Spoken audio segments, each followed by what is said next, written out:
먼저 크게 두 세션을 나눠 발표할 예정인데요. 제가 맡은 부분은 요양병원 신종 감염병 대응 방안 및 제도 개선에 있어서 연구 개요 및 설문조사 내용입니다. 그걸 말씀드리도록 하겠습니다. 연구의 목적 및 필요성입니다. 본 연구는 요한병원의 코로나19 대응 사례를 조사 분석하고 다음 팬데믹 대비 요한병원 신종 감염병 대응을 강화 및 대응 관리 체계를 마련하고자 합니다. 연구의 필요성입니다. 코로나19의 유행 상황에서 고위험군이 생활한 요한병원이 집단 발병으로 인한 피해를 극심하게 겪었습니다. 코로나19에 대한 요한병원 대응 과정을 되짚어 봐야 할 필요가 있으며 새로운 팬데믹을 대비한 체계 구축도 필요하다고 생각됩니다.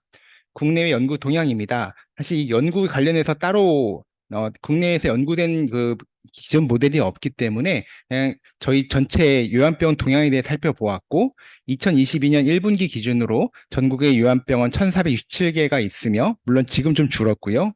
경기도가 319로 가장 많고 그다음 부산, 경남, 서울 순으로 각각 100여 개 정도 됩니다. 질병관리청은 2022년 오미크론 유행으로 인하여 요양병원과 장기 요양기관에서 코로나19 집단 발병이 급증하면서 해당 기관의 감염관리 현황에 대해 실태조사를 실시하였습니다. 노인 요양시설 중 4,000여 개 중 2,200개 정도 기관, 그리고 장기 요양기관 6,800여 개 기관 중 2,300여 개 기관에 설문응답하였고, 감염관리 전담 인력이 있는 경우가 요양병원은 568개소로 61%가량, 요인 요양시설은 1318개소 정도로 약 60%가량, 그리고 기타 장기 요양도 대략 60%가량 큰 차이는 없었습니다. 시설병 감염 관리 전담 인력 평균 인원수는 각각 요양병과 노인 요양시설은 3분 정도였고, 기타 장기 요양기관은 2분이었습니다. 요양병 건물 구조는 건물 전체를 이용한 경우가 71.4%, 다른 시설과 공유한 경우가 28.6%이고, 건물이 병원 소유이기보다 임대가 많아서 공조와 시설의 개선에 많은 어려움이 있습니다.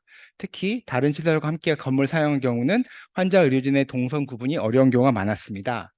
임대형 건물인 경우가 많다 보니 공조시설에 대한 직접 관리를 하지 못하고 변경을 원해도 건물주와 협의가 되지 않은 경우가 많아 시설에 대한 담당자를 두더라도 건물주에게 시설에 대한 요청을 하기가 어려운 경우가 있었습니다. 코로나19는 아시다시피 노인과 기저질환에서 중증화율과 사망률이 높은 호흡기 감염병입니다.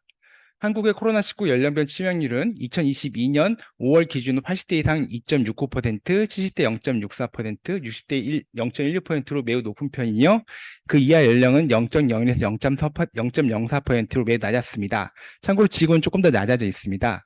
코로나19 사망자의 90% 이상이 60대 이상에서 발생하고 있으며 이 중 요양병원과 요양원 거주하는 발생한 사망자가 약 3, 40% 정도로 추정을 하고 있습니다.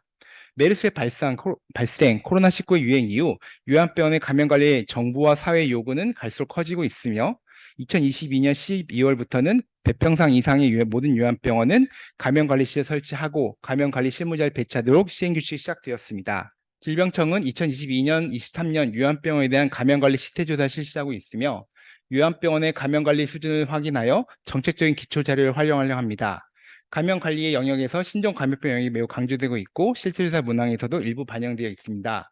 이러한 자료를 활용하여 요한병 신종 감염병 대응체 구축하는 데 활용할 필요가 있다고 판단하였습니다.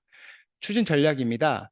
요양병협회의 추진 연구진과 신종 감염병 및 감염관리 전문가와 협력하여 과제를 수행할 예정이며 시철 수행하였습니다. 발주 부서 협조하여 요양병원 정책 관련 다양한 그룹과 회의를 통해 연구를 도출해내었습니다. 추진 방법은 요양병원 대상 현황 조사 분석, 전문가 자문회의, 그리고 FGI 시행하였고, 그리고 신종감염병 대응관리 지표기를 위한 문헌조사, 현장 의견 수렴하였습니다. 요양병원의 신종감염병 대응 관리체 개발하였으며 요양병원 및 관련 단체의 대상 공청회의 실시 운영 전략을 금일 도출할 예정입니다. 추진 체계입니다. 국내 요양병원의 신종감염병 대응 관리체 개발은 크게 요양병협회에서 온라인 서베이랑 그리고 FGI, 요양병원의 의견 수렴, 신종감염병 대응 체계 및 그 관련된 문항 개발, 문항 공통 개발에 같이 토론 및 문항 개발 같이 참여하고 감염병 및 감염관리 전문가분들은 문헌 리뷰와 온라인 서베이, FJ 문항 개발, 신종감염병 대응 체계 및 프로토콜 공동 개발을 하여 국내 요양병원의 신종합병 대응 관리 체계를 개발하고 이를 토대로 질병청과 협의할 예정입니다. 연구 내용은 요양병원의 코로나19 유행 영향 및 문제점을 분석하고 그 방법으로서 집단 감염 발생 요인 및 대응 과정을 통하여 나타난 문제점, 취약 문제와 관련 요인 분석을 통한 개선 대책을 도출할 예정입니다. 코로나19 대응 시 현장의 어려움 및 향후 필요한 대응책에 대한 내용 중점으로 조사지를 개발하였고, 요한병의 특성에 따른 조사책의 마련 및 구체적인 목표를 설정하였습니다. 객관성 확보를 위해 가능한 데이터와 제시하였고, 요한병원 설비 시설 부분의 문제점을 상세 기술하였습니다. 또한 요한병원의 신종감염병 대응 관리 체계 개발하였습니다. 개선 대책을 반영한 신종감염병 감시 지표를 개발, 감시 방법과 주기 등을 매뉴얼 등을 마련하였고, 감시 지표는 확진자, 사망자 발생, 예방접종, 치료제 등 신종감염병 관련 지표와 방역 대응 활동을 관리 지표 포함하였습니다. 그리고 감시 지표를 기준으로 신종감염병 대응 관리체계 개발하였고, 운영 프로토콜 개발, 요한병원 대상 코로나19 대응 매뉴얼, 지침의 제한점, 현장 적용 어려운 점들 분석을 포함하였습니다. 신종감염병 백신 치료제 개발 이전과 이후가 구별된 감시표 개발 및 제안 또한 같이 이루어졌습니다. 이 내용은 추후 이재학 교수님 발표하실 예정입니다. 요한병원 신종감염병 대응 관리체계 운영 정책 제안 전략 제안입니다. 요한병원 대상 공청회 실시 효율적인 운영 방안, 선행 조건, 지원 분야들을 확인하여 운영 전략을 제시하고, 거버넌스 제안, 감염관리 및 의사 전달 체계, 감시 방법 등 대안을 제시하며, 집단 발생에 대한 효율적인 모니터링 체계에 대한 제언도 추가할 예정입니다. 연구 방법으로서는 먼저 요한병원은 코로나19 유행 영향 및 문제점 분석 내용입니다. 먼저 요한병원 대상 조사를 직접 하고 서면이나 현장을 병행하였으며, 또한 초점고루 인표도 시행하였습니다. 조사 항목에는 추후에 제가 말씀드리겠지만 방역 대응 관련 현황이라든가 이런 내용이 포함이 되어 있을 거고요. 소면 조사에는 온라인 서베이로 진행을 하였고, 대략 201개 정도가 시행을 하였습니다. 전 요한병원에서 10%가 좀 넘는 수준이고요. 그리고 참여를 위해서 여러 참여를 올리기 위한 방법을 마련하였고, 또한 현장 조사는 요한병원 협회의 의견에 따라 요한병원 특성에 구분하여 10여 개의 진행을 고려하였습니다. FGI는 그 경영진, 의료진, 행정치로 나누어 진행하였고, 지역별 그리고 지역별 특성을 반영하여 분석하였습니다. 자료 분석 코로나19 유행 영향 및 대응상의 문제점을 분석하였습니다. 요한병원 신종감염병 대응 관리 체계 개발입니다. 개선 대책 구조화, 문헌 고찰, 구구의 사례 등을 참고하여 신종감염병 감시지표 후보를 도출하였고, 방대본 방역 대응 점검표를 참조하고 요한병 만 형태로 보완할 예정입니다. 이 내용은 아까 말씀드렸던 내용들을 정리한 내용이고요. 종료 시 연구 결과물은 연구 결과 보고서로 추후에 나올 예정입니다. 이 연구를 통해 다음 팬데믹 대비 요한병원에 입원 환자의 신종 감염부터 보호를 하고, 감염병 유행으로 인한 병원의 피해를 최소화하는 것이 이 연구의 기대 효과 및 활용 전략입니다. 또한 요한병원의 신종 감염병 대응을 강화하기 위해 필요한 분야를 확인하고, 정책적, 제도적, 기술적 지원 방안을 위한 기초 자료를 활용할 예정입니다. 본 연구 결과를 토대로 신종감염병 대응 관리 체계 전산 프로그램을 후속으로 개발하기 위해 모델로도 활용할 예정입니다. 연구 분담을 위해서 각각 요한병원 협회와 그리고 사단법인 감염관리 네트워크에서 각각 저 포함해서 기평섭 명예회장님, 가역위원장님, 지승규 위원장님, 엄중식 이사장님, 이재갑 위원장님, 김탁 교수님, 천희격 교수님, 박진주 교수님 참여하였고, 연구 행정실무를 위해서 박신우 주임님과 이유비 강원사님이 각각 협조해 주셨습니다. 설문조사 결과입니다. 요한병원 신종감염병 대응, 먼저 코로나19 이전 상황입니다. 이건 짧게 말씀드리겠습니다. 먼저 코로나19가 유행한 이전 2019년에 감염병 재난 대비한 TF팀이 있었냐는 질문에는 75%가량이 없었다라고 대답을 하셨고요. 또한 관련된 대응 훈련을 한 적이 있냐 또한 70% 이상이 없었으며, 그리고 이전에 대응 관련 교육을 한 적이 있냐 또한 66%가량이 없었다고 대답해 주셨습니다. 그리고 감염병 재난 대비 대응 지침을 가지고 있었냐는 것 또한 코로나 이전에는 61%가량이 있지 않았다고 대답해 주셨습니다. 그 다음 요한병원 신종 감염병 대응, 코로나19 유행 상황에 대비하여서 각각 이 내용에 대해서 설문조사 결과를 말씀드리겠습니다. 응답 병원 수는 총 201개 병원에서 그 문항을 답변해 주셨고, 이에 대해서 천희 교수님께서 수고해 주셨습니다. 진행하시면 됩니다. 예. 네. 먼저 그 내용으로서는 첫 번째로 원내 코로나19 대응 체계 구축을 위해서 이 내용이 각각 세 꼭지가 내용이 포함되어 있고요. 두 번째로는 방문자, 입원 환자, 직원, 간병인 대상 코로나19 선별 및 관리에 대한 내용으로 세 꼭지가 준비되어 있습니다. 그리고 마지막으로 감염관리 활동, 안전한 의료 환경 관리를 위해서 다섯 곡지가 같이 문항 내용에 포함되어 있습니다.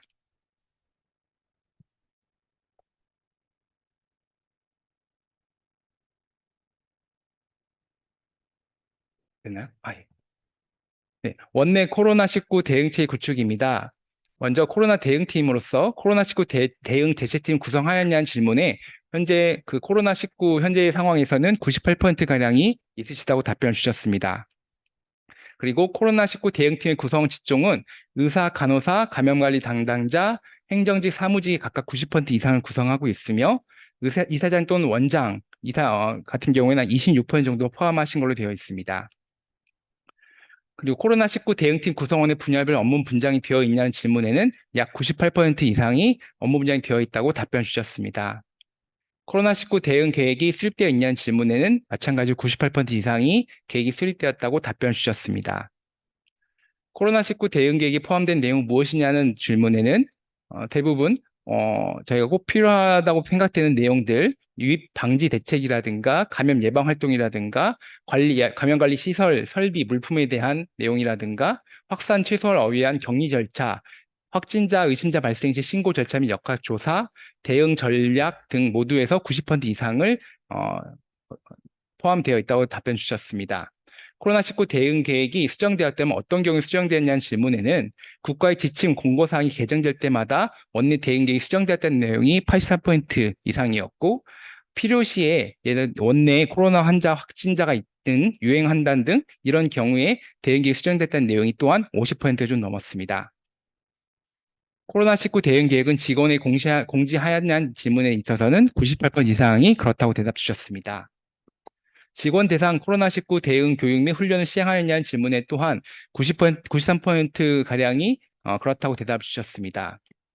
직원 대상 코로나19 대응 교육 및 훈련 내용은 무엇이었냐는 질문에는 꼭 필요하다고 포함되는 생각되는 내용들은 대부분 80% 이상에서 포함이 되어 있었습니다.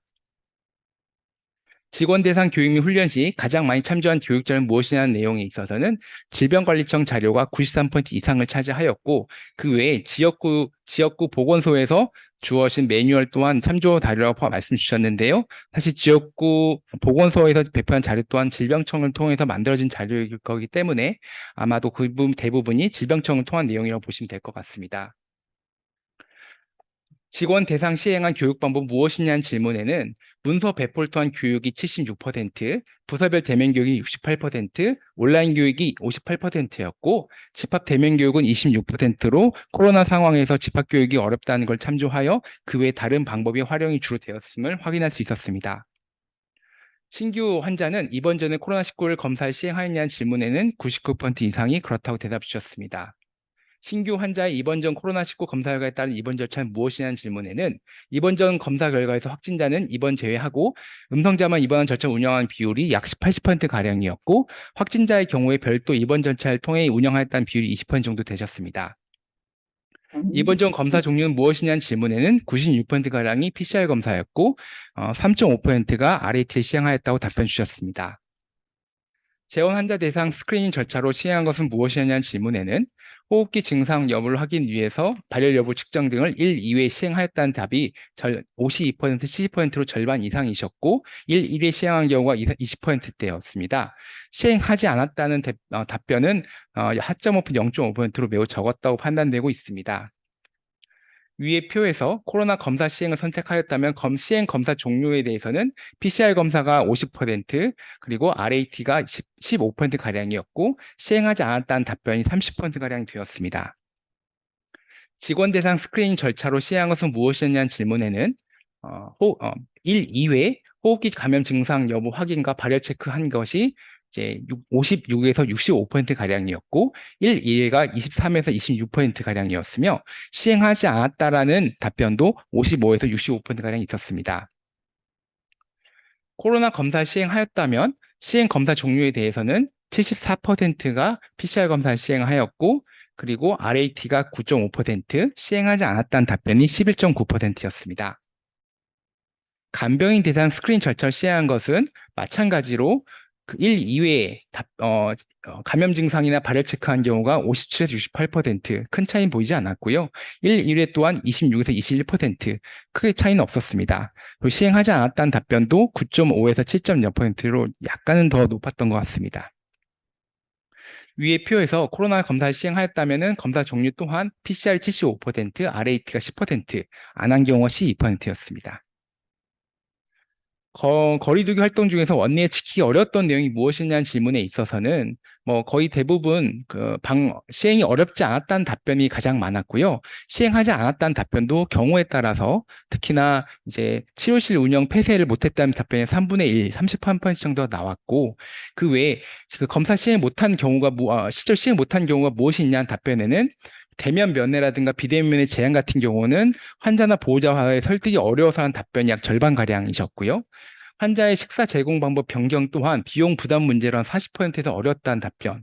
그리고 그 병실 내 침상간 칸막이 설치 또는 커튼 치기가 비용 부담 문제로 한 3분의 2 정도의 어렵다는 답변 주셨습니다. 그 외에도 그 직원 식당 운영 폐쇄 같은 경우에는 어렵지 않았다는 답변보다 시행하지 않았다는 답변이 조금 더 높기 33% 정도가 보였고요. 직원의 근무 교대 시 업무 인수 인계를 비대면 방법으로 전하는 방법 또한 실제로 시행하지 못한 경우 58%로 어렵지 않았다는 답변보다는 더 2배 이상 높았던 것을 확인할 수 있었습니다. 그 외에도 하지만 직원 식당 테이블 의자 수 줄이기 아니면 칸막이 설치 같은 경우에는 62%, 직원의 퇴근 후 공용장소 방문 제한 경우는 67%에서 어렵지 않다는 답변을 주셔서 이거는 크게 문제없이 대부분 시행하셨던 걸로 보여지고 있습니다. 또한 간병인들 공용 식사 금지 같은 경우에도 59% 정도, 그리고 그 외에도 외박 외출 시 공용장소 방문 제한이라든가 간병인 관련된 원내 이동 제한 같은 경우에도 절반 이상에서는 무리 없이 시행하였음을 확인할 수 있었습니다. 하지만 간병인 설득이 어려워서 일부 간병인 관련된 관리 문제에 있어서는 한 20에서 30% 정도에서는 어려움이 있었다라는 것을 확인할 수 있었습니다. 코로나19 대응을 위한 문서화된 청소 및 환경 소독 지침이 있었냐는 질문에는 96%가 있었다고 답변 주셨습니다. 코로나19 대응을 위한 문서화된 청소 및 환경 소독 지침에서 자주 접촉하는 주변 환경 표면의 소독 방법 및 주기가 포함되어 있냐는 질문에 또한 93%가 있다고 답변 주셨습니다. 실제 자주 접촉하는 주변 환경 표면에 대한 환경 소독은 매일 시행하는 답변에 또한 88% 이상이 적어도 매일 1회 이상 시행한다는 답변 주셨습니다. 코로나19 의심 확진자의 비위험 기구 개별로 사용 한정이 있냐는 질문에는 모든 환자에게는 개별로 사용한다는 답변이 61%였고, 개별 사용이 어려워 환자 간 소독제를 사용하는 비율이 37%, 개별 사용이나 소독을 아예 시행 못한다는 비율은 0.5% 매우 적었습니다. 환기 방법은 기계 환기를 사용하고 있냐는 질문에는 그렇다고 답변한 비율 63%로 아니란 답변에 비해 2배가량 높았음을 확인할 수 있었습니다. 기계환기를 사용한다면 공조 방식은 무엇이냐는 질문에는 구역별에 따라 구분된 그 공조 시스템을 활용한다는 답변이 전체 의료기관의 34%가량이었고 병원 전체가 한 개의 시스템을 사용한다는 답변이 28%가량이 되었습니다. 자연환기가 가능하냐는 질문에는 99% 이상이 그렇다는 답변을 주셨습니다. 그리고 그 중에서도 주기적인 창문 개방은 하루에 몇 번씩 이루어지냐는 질문에도 하루 4번 이상 하신다는 답변이 50% 이상임을 확인할 수 있었습니다.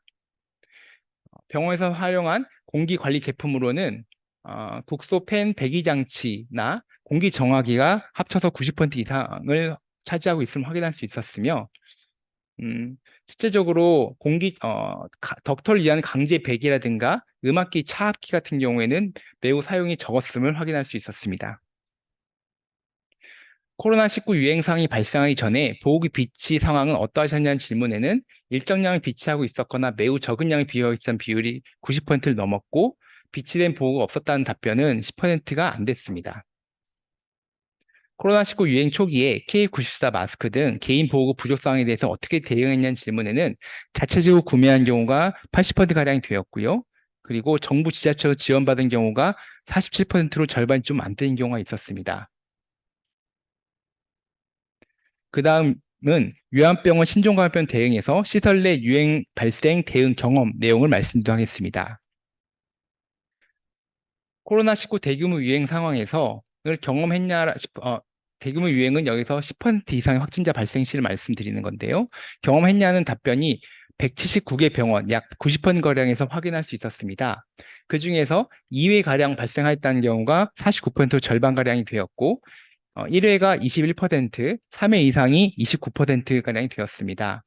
원내 최초 유행이 발생했던 시기는 언제냐는 질문에는 오미크론 변이 시기 5기에 발생했다는 답변이 그 56.4%로 최초로 가장 많았고, 그 다음에 델타 변이 시기와 그 이전 시기 알파 변이 시기에 각각 10%, 그리고 오미크론 하이 변이 시기가 6.1% 정도가 되었습니다.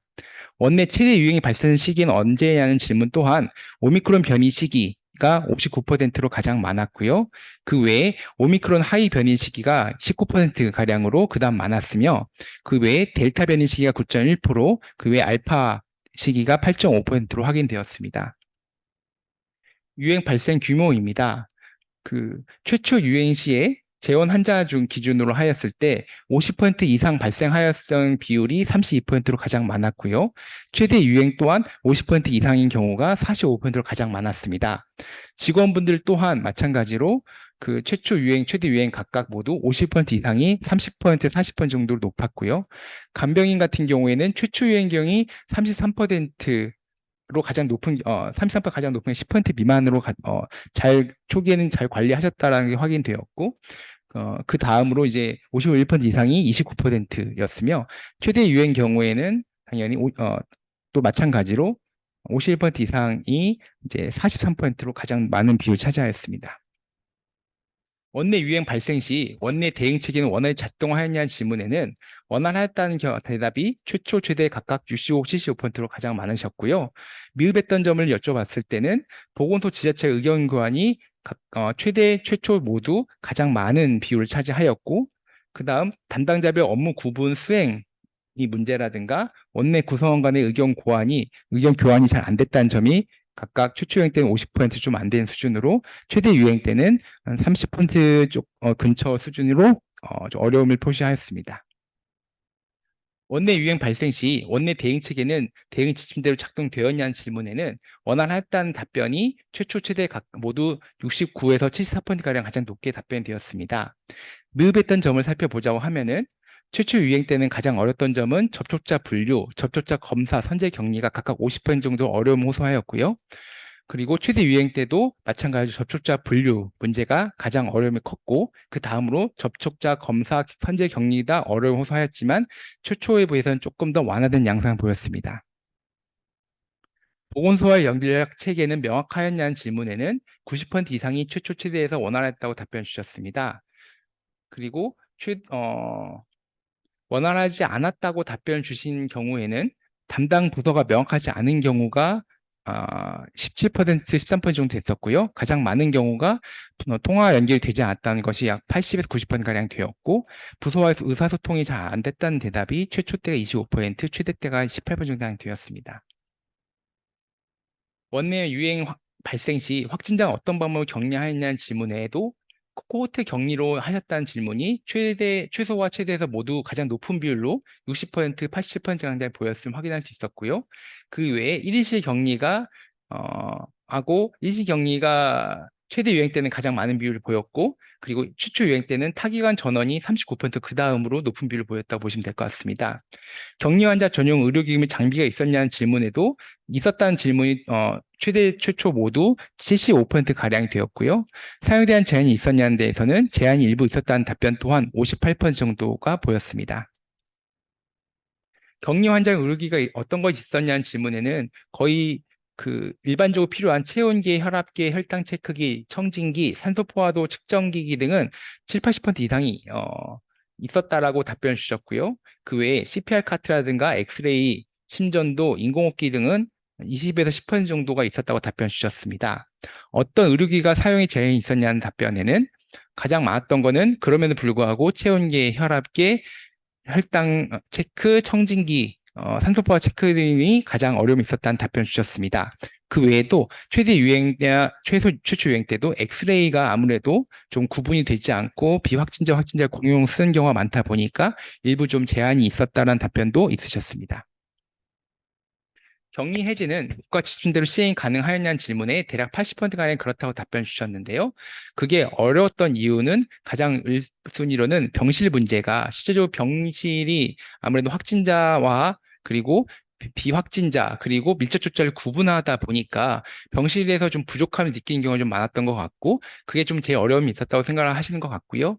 그 외에도 인력 문제가 그 다음으로 아니면 인력 부족 문제가 가장 크다고 보여지고 있고요. 그 외에도 격리자나 비격리자의 거부 문제 때문에 못하신 경우가 한 20% 정도 되신 걸로 나타났습니다. 확진자 전원에 어려움이 있었냐라는 질문에 최초 유행 때는 있었다고 답변한 게 75%, 최대 유행 때는 66% 정도가 있었다고 답변 주셨습니다. 아무래도 최초 유행 때가 조금 더 시스템 관리가 되지 않았고 알파 이전에도 더더욱 이제 확진자가 많이 발생했을 시기에 조금 더 전원이 어려웠던 점을 고려하면은 아무래도 최초가 조금 더 어려웠을 거라 생각되어지고 있고요. 어려웠던 이유는 전원 변호원이 부족했기 때문이 뭐 80% 이상으로 각각 확인이 되었고 연락처의 결핍이라든가 이송 제한, 수단 제한 등의 문제 또한 같이 언급은 되었습니다. 사망 환자의 장례 절차에 대한 어려움이 있었는지 한 질문에 대해서는 60% 이상이 문제가 어렵지 않았다고 답변 주셨고 38에서 44%가량이 각각 어려움이 있었다고 답변 주셨습니다. 어려움이 있었던 가장 큰 이유는 보호자 의사소통 문제라든가 안치시 부족 문제 각각 50%가량이 되셨고 보건소 의사소통 문제가 초기에는 좀 어려움이 있었다는 답변 그리고 인력 부족 문제 또한 최초 유행 때는 40% 정도로 어려움이 좀 있었다고 말씀을 주시고 계셨습니다. 밀접 접촉자를 구분하는 원내 기준이 있었냐는 질문에는 90%가량이 전부 있었다고 답변 주셨고 밀접 접촉자를 구분하는 담당자가 있었냐는 질문에 또한 약 90%가량이 있다고 답변 주셨습니다. 밀접 접촉자를 격리하는 질문에는 최소 최대 유행 모두 약 90% 정도는 격리를 하셨습니다. 그 대부분은 코호트 격리로 격리하신 비율이 74에서 85% 가장 높으셨고요. 1인 격리하신 경우는 40에서 50% 정도로 절반 좀 안 되는 비율을 보였습니다. 격리하지 못하는 경우 어떻게 조치하냐는 질문에는 마스크 착용하신다는 비율이 약 4분의 1 정도였고 커튼이나 자바를 이용한다는 경우가 15에서 20% 사이를 보였습니다. 밀접 접촉자 코호트 격리 시 어려움에 대해서는 추가 확진자 발생으로 인한 기간 연장이 80에서 70% 정도로 가장 높게 보였고요. 어려움이 없었다는 비율도 약 4분의 1 정도에서 확인이 되셨습니다. 그 외에도 코호트 환자 내 증상 악화 시 대처했다는 답변이라든가 개인보호 착용 비율도 10에서 15%가량 보였습니다. 코로나 PCR 검사가 가능하였냐는 질문에는 그 자체 검사 또는 위탁 검사로 한다는 비율이 99%가량 나와서 대부분 하셨다고 보실 수 있을 것 같고요. 하루 가능 검사 건수에 대해서는 100건 이상이라고 답변 주시거나 50에서 100건이라고 답변 주신 경우가 거의 대부분이셨다고 볼 수 있을 것 같습니다. 검사 소요 시간 같은 경우에는 그 대부분이 12시간에서 24시간 이상이 70% 정도 차지했고요. 하루에서 이틀가량 걸린다는 병원이 15에서 20% 사이를 차지하였습니다. 그리고 일부 자체 검사하시는 경우에 드물게 1%가량에서는 6시간 이내로 가능하다는 답변도 주셨습니다. 원내 코로나 PCR 검사에 대한 계획을 수립하였냐는 질문에 또한 90% 이상에서 최초 최대 모두에서 수립하였다는 답변 주셨습니다. 원내 유행 발생 지속 상황에서 추가 입원 환자를 받았냐는 질문에는 60%에서 70% 사이는 받지 않았다고 주셨고 약 30%는 받았다는 답변 주셨습니다. 확진자와 밀접 접촉자 제외 비격리 환자에 대해 단체 프로그램을 제한하였냐는 질문에는 제한했다는 답변이 95% 이상이셨고 확진자 밀접 접촉자 제외 비격리 환자들에 대한 공용 공간 사용을 제한하냐는 질문에 또한 97%가량이 제한하였다고 답변 주셨습니다. 이동형 음악기 내용입니다. 유행 대응 목적으로 이동형 음악기 설치하냐는 질문에는 설치 않았다는 답변이 93에서 95%로 대부분 차지하였습니다. 유행 상황 시 환경 소독은 원활하였나요? 원활하지 않았던 이유는 무엇이냐는 질문에 원활했다는 답변이 각각 68%가량으로 가장 원활했다는 답변 주셨고요. 원활하지 않았던 내용으로서는 1차 유행, 최초 유행 때는 물품 문제가 가장 컸고, 그 최대 유행 때는 인력 문제가 가장 어려움이 컸다라는 답변 주셨습니다.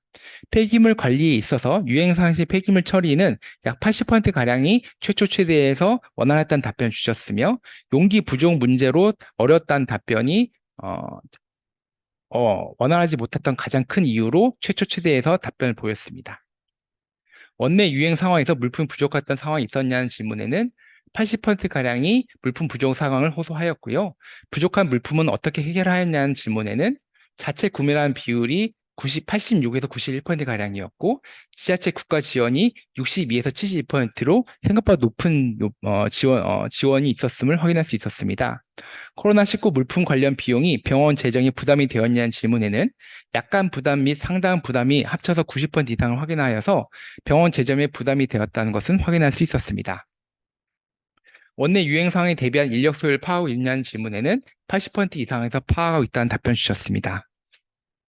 유행 시 직원 인력 부족을 경험하냐는 질문에도 부족을 하였다고 답변한 비율이 각각 90% 이상이었으며 최대 유행 때는 95%를 넘었습니다. 부족한 인력은 어떻게 해결했냐는 질문에도 자체 해결이 88에서 90%가량이었고 일시적인 충원 비율도 10%가량 되었습니다. 충원 인력은 적절하냐는 질문에는 적절했다는 답변이 절반 내지는 조금 더 넘었던 걸로 확인되었습니다.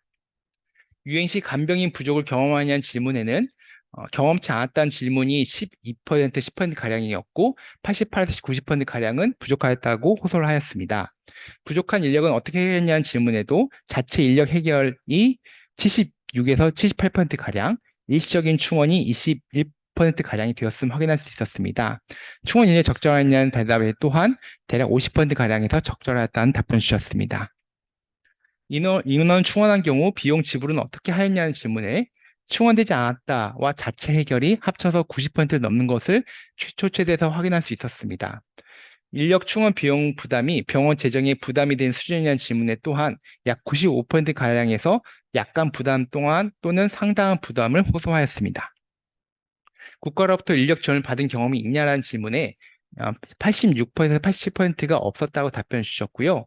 지원이 만약에 되었던 경우에 어떤 인력을 지원받냐는 질문에는 간호사를 지원받은 경우가 가장 많으셨고 그 외에 간호조무사 그리고 의사 같은 경우 10% 미만으로 확인되었습니다.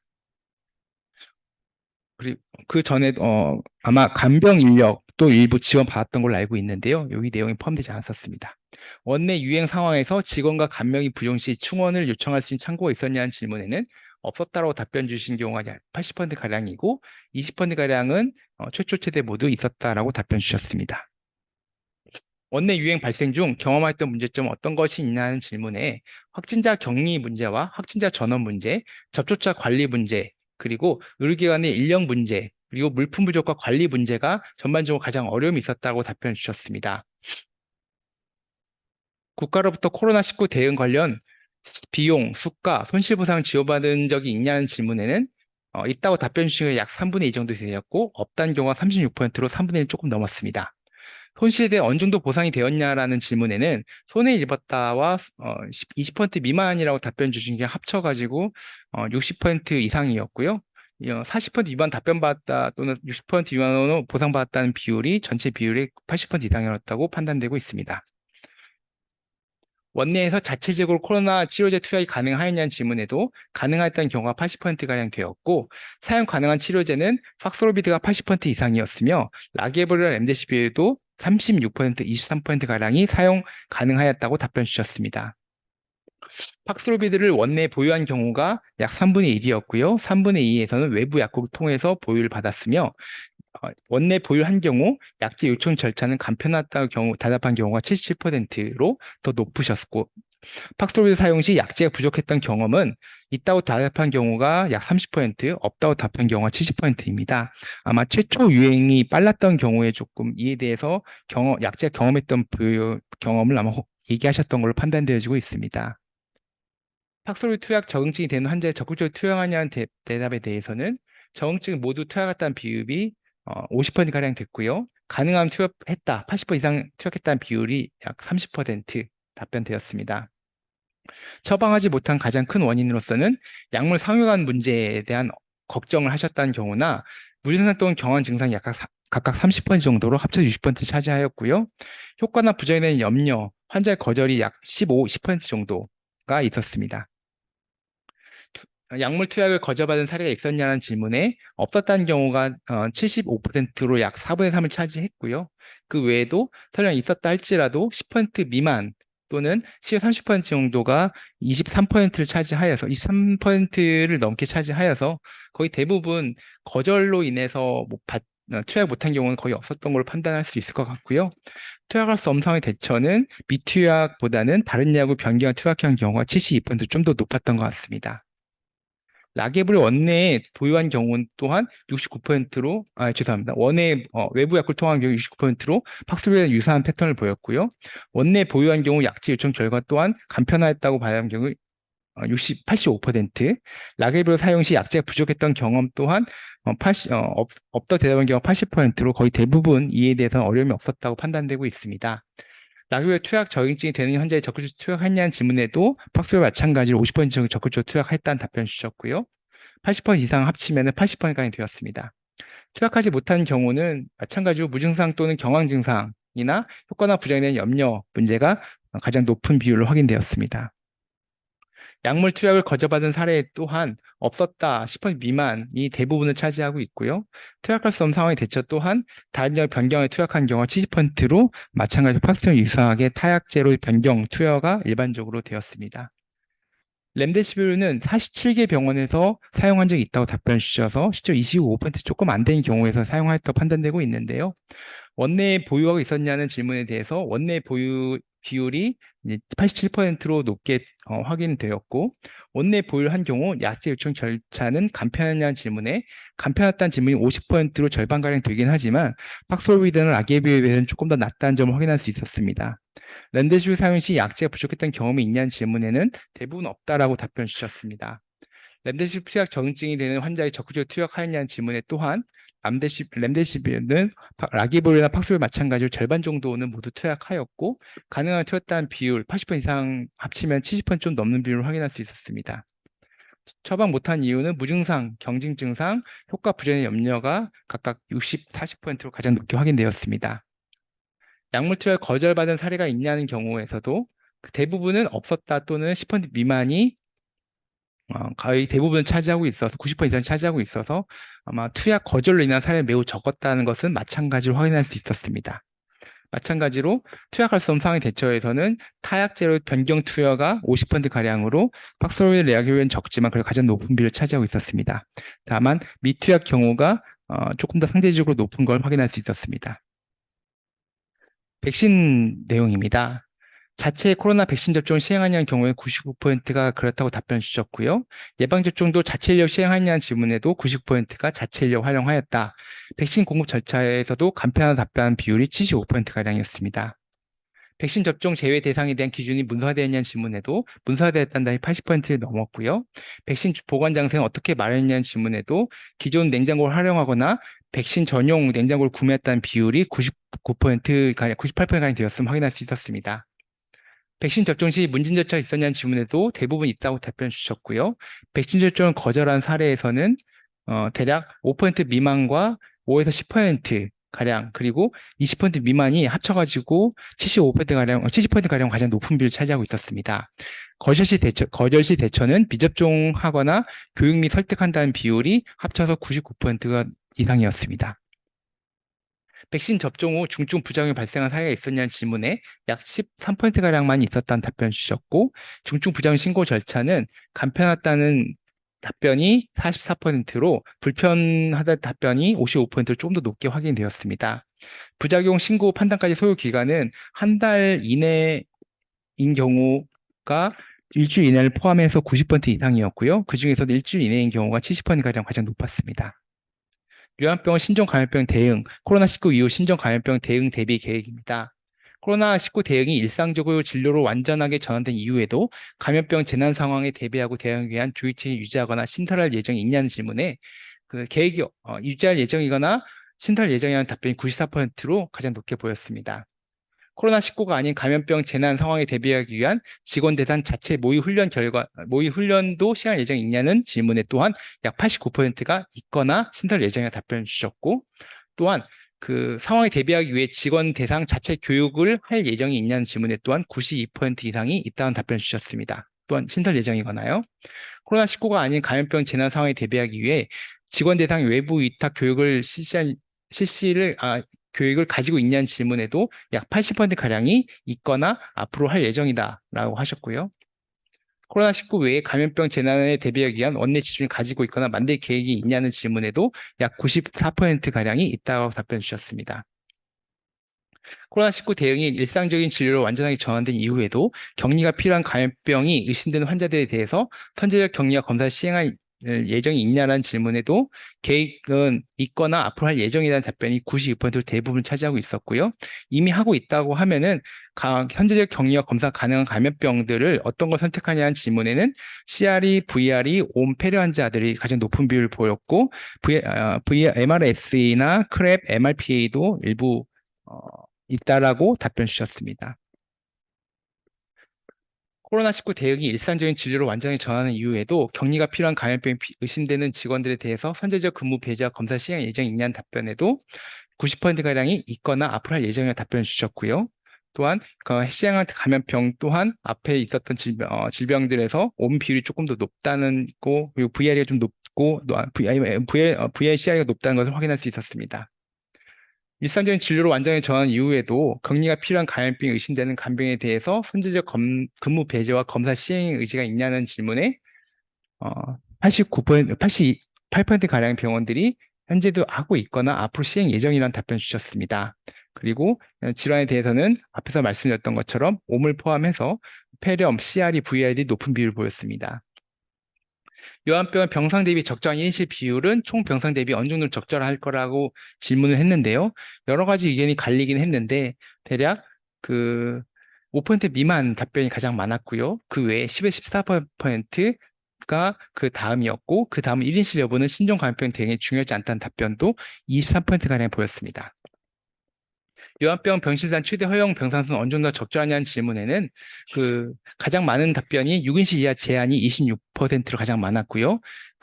죄송합니다. 4인실 이하가 31% 가장 많았고, 그 다음 6인실 이하가 26%, 그리고 도움되지 않는다는 답변도 약 4분의 1 정도 있었습니다. 요한병원에 고도 음압 격리병실이 있다면 신종 감염병 대응에 도움될 거라고 생각하는 질문에도 도움은 될 수 있겠지만 요양병원에 설치하고 운영한 것은 현실적으로 어렵다는 답변이 70%, 그 외에 도움이 되므로 일부 병원에서는 설치해 볼 수 있겠다는 답변이 아마 14%로 그 다음 높은 비율을 보였습니다.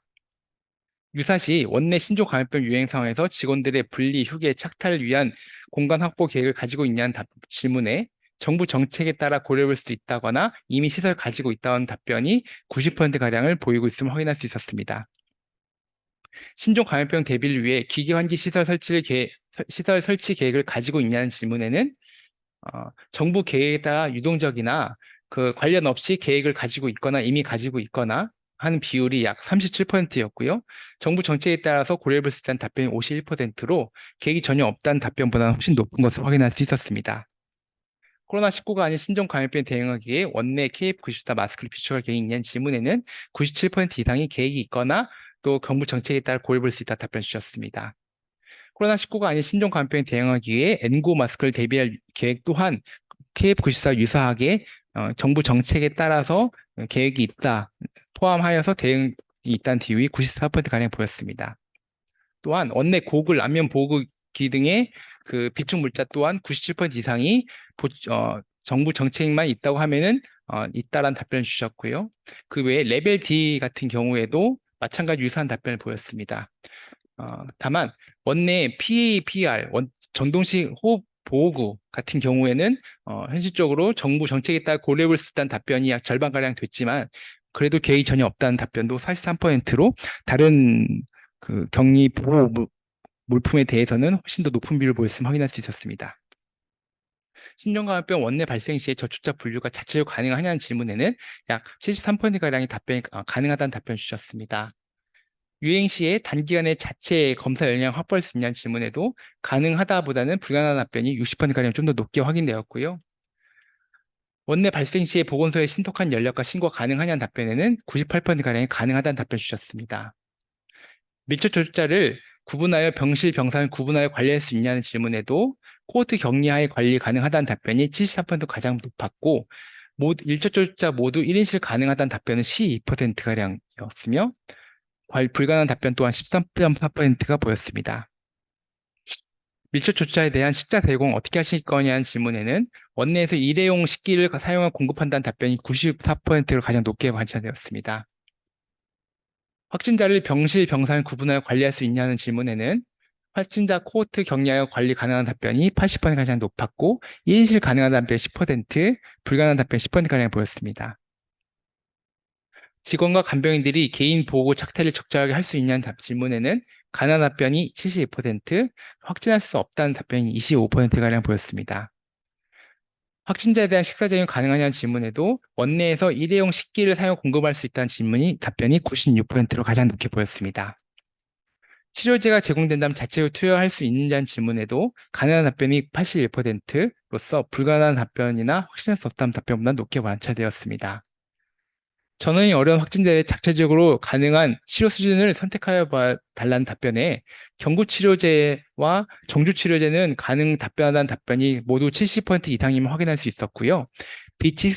비친습적 기계환기나 친습적 기계환기, 혈액투석 같은 경우에는 모두 20% 미만에서만 가능하다는 답변 주셨습니다. 최소한의 의료 서비스 제공을 위한 업무 연속성 계획이 있냐는 질문에는 있다거나 제한적으로 있다는 답변이 합쳐서 95%가량 차지하였습니다. 신종 감염병 원내 발생 시에 인력 충원을 위한 계획이 있냐는 질문에는 없다는 답변이 60%가 가장 많았습니다. 신종 감염병 원내 발생 시에 직원 간병에 대한 자체 인센티브 지급 계획이 있냐는 질문에는 없다는 답변이 약 3분의 1로 있다는 답변 33%에 비해서 훨씬 높게 확인되었습니다. 노출된 직원이 2차 전파 위험을 최소화하여 근무가 가능하냐는 질문에는 확신할 수 없다거나 불가능한 답변이 68%로 가능하다는 답변보다는 훨씬 더 높게 나왔음을 확인할 수 있었습니다. 확진되지 않은 간병인의 노출 가능성을 최소화하여 근무 가능하냐는 질문에 또한 가능하다는 답변보다는 불가능하거나 확신할 수 없다는 답변이 64%가량으로 2배가 높음을 확인할 수 있었습니다. 자체적으로 오염 공간에 대한 환경 소리 가능한 질문에는 가능한 답변이 78%가량이 확인할 수 있었습니다. 요양병원이 신종 감염병 대응을 주주하는 주체는 누가 되었냐는 질문에는 가장 많은 비율, 절반가량이 보건소가 주체가 돼야 한다는 답변을 주셨고, 질병관리청이 그 다음으로 24%, 그리고 복지부가 10%가량이 돼야 한다는 답변을 주셨습니다. 향후 신종감염병 대응을 위해 보건소와의 소통과 협력을 해야 하냐고 물어본 대전에는 어느 정도 소통과 협력이 가능하지만 개선이 필요한 답변이 60%가량이고, 현재 대응이 문제가 없다는 답변이 40%가량 주셨습니다. 신종합병 대응을 위해 주변 급성기 병원으로부터 지원을 받을 수 있는 네트워크 형성이 필요하냐는 질문에는 반드시 필요하다는 답변이 53%가량이었고, 도움이 되긴 하지만 필수적이 않다는 답변이 43%, 도움이 되지 않는다는 답변은 2.5%로 필요하다는 답변이 더 많았습니다. 요양병원이 주변 장기 요양시설과 홈케어를 지원하는 네트워크 형성이 필요하냐는 질문에 또한 도움되긴 하지만 필수적이지 않다는 답변이 57%, 반드시 필요하다는 답변이 28%로 도움이 되지 않는다는 답변보다는 훨씬 높은 것을 확인할 수 있었습니다. 신종합병 대응을 위한 인력 지원은 어떤 형태가 가장 적절하냐는 질문에는 인건비를 지원하고 첨단 인력을 자체 활용하는 방안이 가장 높게 답변 주셨고요. 유사시 정부에서 채용한 인력을 파견한다는 데를 대략 25%가량이 좋겠다는 답변 주셨습니다. 신종합병 대응을 위한 물품 지원 어떤 형태로 이루어지면 좋겠다는 질문에는 유사시 정부에서 물품 직접 지원해야 한다는 답변 62%가 가장 높게 확인되었습니다.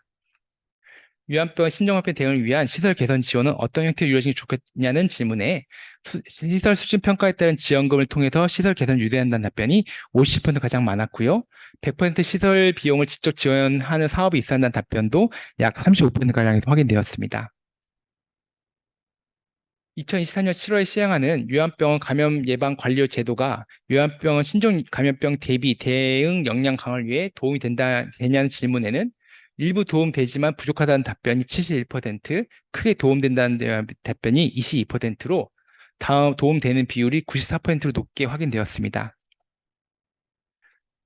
적정한 요양병원 감염 예방 관리료 수준은 어느 정도가 되냐는 질문에는 현재로서 충분한 답변은 10%가량이 되었고, 그 외에 인상이 50% 이상 내지는 전혀 다른 수가 체계에 필요한 답변이 74%가량 보여서 더 높은 수가가 필요하다는 답변을 주셨다는 걸 확인할 수 있었습니다.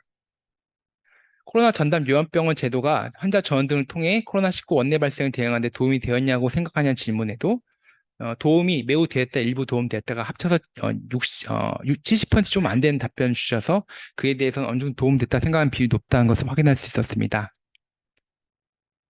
전담 요양병원 선정하여 평상시 시설, 인력, 비용을 지원하고 유사시에 동원하는 제도가 향후 요양병원 신종 감염병 대응에 도움이 될 수 있다고 생각하냐는 질문에는 도움이 될 수 있겠지만 제도 운영에 따른 비용 대비 효과가 있을지는 확신하기 어렵다는 답변이 72%로 가장 높은 비율을 차지하였습니다. 귀 병원이 신종 감염병 대응 전담 요양병원으로 참여 여부를 결정하는 데 있어서 가장 중요한 저의 요인이 무엇이냐는 질문에는 유사시 지역 수익 감소와 불확실성에 따른 경영상 우려가 47% 가장 높게 관찰되었고요. 적절한 시설이 설치하기 어렵다는 답변도 16%, 그 외에 고려해 본 적 없다거나 적정 인력 구하기 어렵다는 답변도 각각 10%를 차지하였고 평상시 인력, 시설, 물품 유지에 대한 비용 증가가 약 17%를 차지하였습니다. 긴 내용 들어서 감사하고요. 제가 발표 시간 좀 넘긴 점 정말 죄송하게 생각합니다. 제 발표는 여기까지입니다. 감사합니다.